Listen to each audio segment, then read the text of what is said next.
Luc chapitre 7. Après avoir achevé tous ses discours devant le peuple qui l'écoutait, Jésus entra dans Capernaum.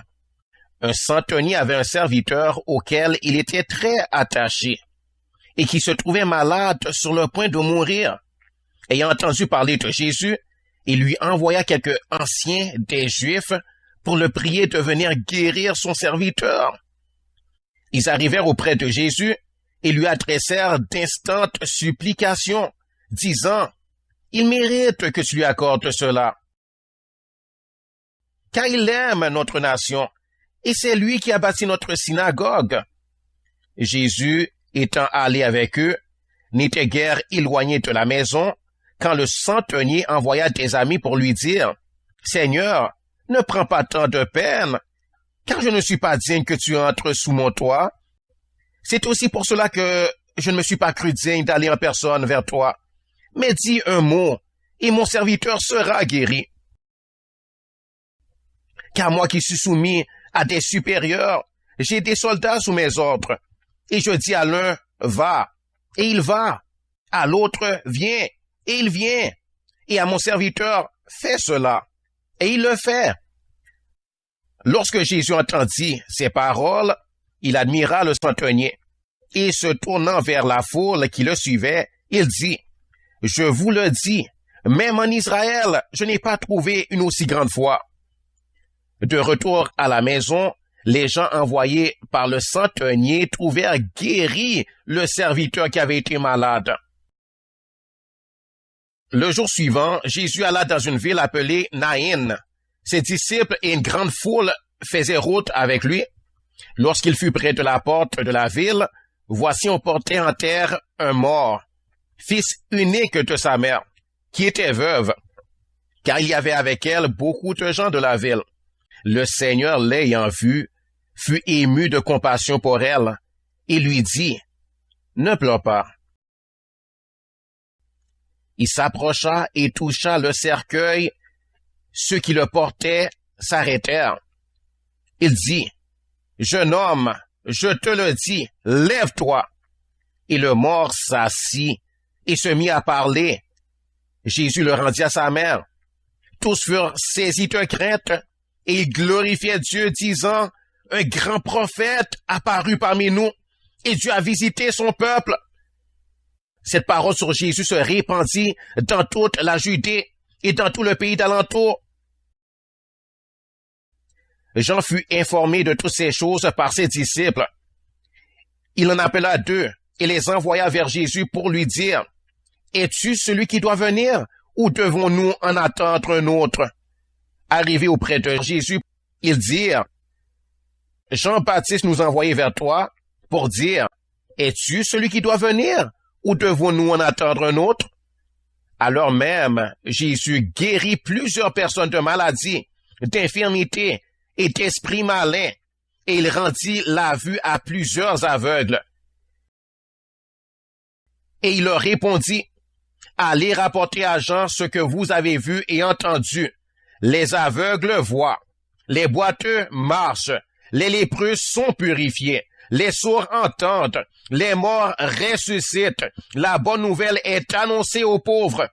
Heureux celui pour qui je ne serai pas une occasion de chute. » Lorsque les envoyés de Jean furent partis, Jésus se mit à dire à la foule au sujet de Jean: « Qu'êtes-vous allé voir au désert? Un roseau agité par le vent? Mais qu'êtes-vous allé voir? Un homme vêtu d'habits précieux? Voici ceux qui portent des habits magnifiques et qui vivent dans les délices sont dans les maisons des rois. Qu'êtes-vous donc allé voir? Un prophète? Oui, vous dis-je, et plus qu'un prophète.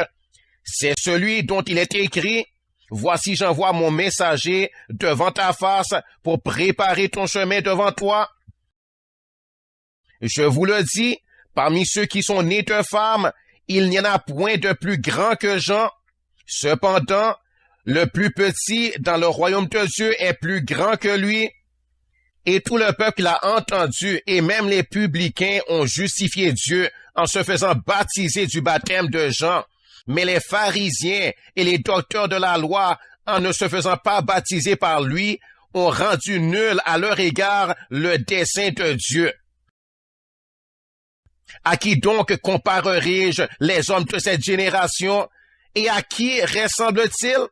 Ils ressemblent aux enfants assis dans la place publique et qui, se parlant les uns aux autres, disent « Nous vous avons joué de la flûte et vous n'avez pas dansé. Nous vous avons chanté des complaintes et vous n'avez pas pleuré. Car Jean-Baptiste est venu, ne mangeant pas de pain et ne buvant pas de vin, et vous dites « Il a un démon. » Le Fils de l'homme est venu, mangeant et buvant, et vous dites « C'est un mangeur et un buveur, un ami des publicains et des gens de mauvaise vie. » Mais la sagesse a été justifiée par tous ses enfants. Un pharisien pria Jésus de manger avec lui. Jésus entra dans la maison du pharisien et se mit à table. Et voici, une femme pécheresse qui se trouvait dans la ville, ayant su qu'il était à table dans la maison du pharisien, apporta un vase d'albâtre plein de parfums et se tint derrière aux pieds de Jésus. Elle pleurait, et bientôt elle lui mouilla les pieds de ses larmes, puis les essuya avec ses cheveux, les embrassa et les oignit de parfum. Le pharisien qui l'avait invité, voyant cela, dit en lui-même, « Si cet homme était prophète, il connaîtrait qui et de quelle espèce est la femme qui le touche. Il connaîtrait que c'est une pécheresse. » Jésus prit la parole et lui dit, « Simon, j'ai quelque chose à te dire. »« Maître, parle, répondit-il. Un créancier avait 2 débiteurs. L'un devait 500 deniers et l'autre 50. Comme il n'avait pas de quoi payer, il leur remit à tous 2 leur dette. Lequel l'aimera le plus? » Simon répondit, « Celui, je pense, auquel il a le plus remis. » Jésus lui dit, « Tu as bien jugé. » Puis, se tournant vers la femme, il dit à Simon, « Vois cette femme. Je suis entré dans ta maison, et tu ne m'as point donné d'eau pour laver mes pieds. Mais elle les a mouillés de ses larmes et les a essuyés avec ses cheveux. Tu ne m'as point donné de baiser, mais elle, depuis que je suis entré, elle n'a point cessé de me baiser les pieds.